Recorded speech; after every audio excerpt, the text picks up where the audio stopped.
Hey everyone, welcome back and thanks for joining us. Today I have a story to share, one that's raw, intense, and deeply personal. My name is Emily.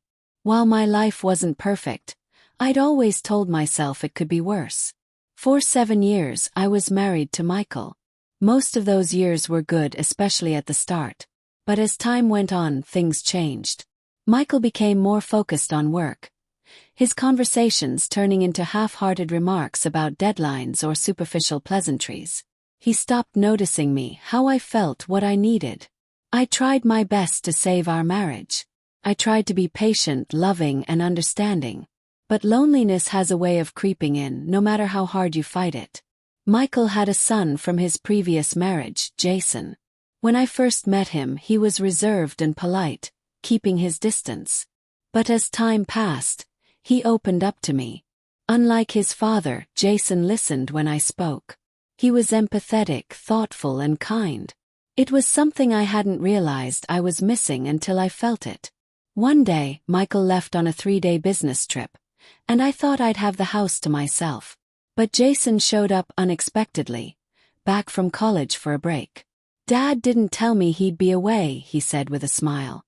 "Guess it's just the two of us." We decided to cook dinner together.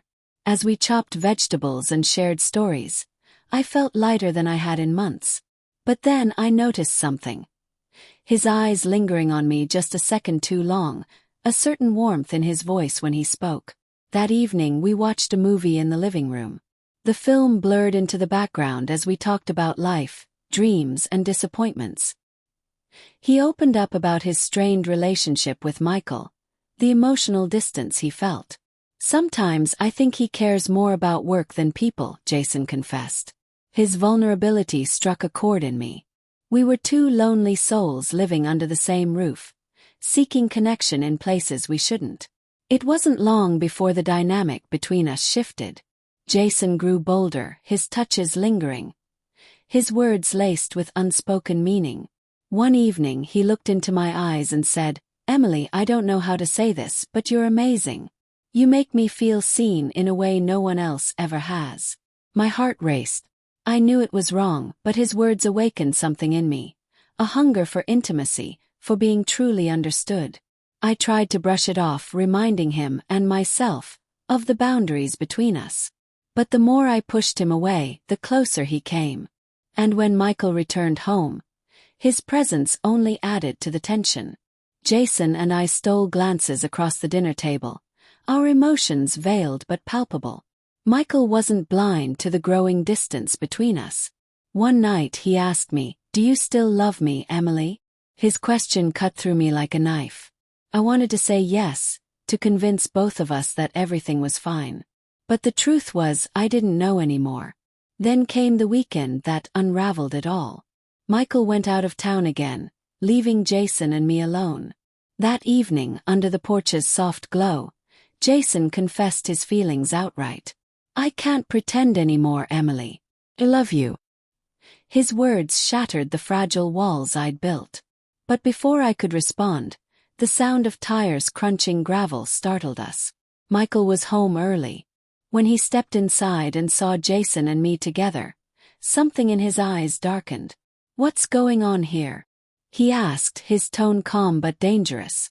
Jason, emboldened by his emotions, didn't hold back. "Dad, you don't deserve her. You take her for granted." Michael's face hardened. "You're out of line," he said, his voice low and menacing.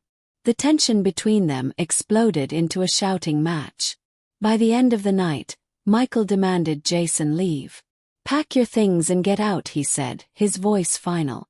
Jason left without another word. With Jason gone, the house felt colder than ever. Michael and I tried to patch things up, but the trust between us was irreparably broken. One evening, as we sat in silence, I realized it was over. "I think we need to let go," I told him. Michael didn't argue. The divorce was painful but necessary. Jason never came back, and I didn't reach out to him. I heard through mutual acquaintances that he moved far away and started a new life. As for me, it took time to heal. The weight of guilt and heartbreak was heavy, but eventually I found peace. Lesson learned. Looking back, I realize how dangerous it can be to blur the lines between right and wrong, to let loneliness drive your choices. But those mistakes shaped me. They taught me to value honesty, connection, and, most importantly, myself. Thank you for listening to my story. If it resonated with you, please like, comment, and subscribe. I'll see you next time with another tale from the heart.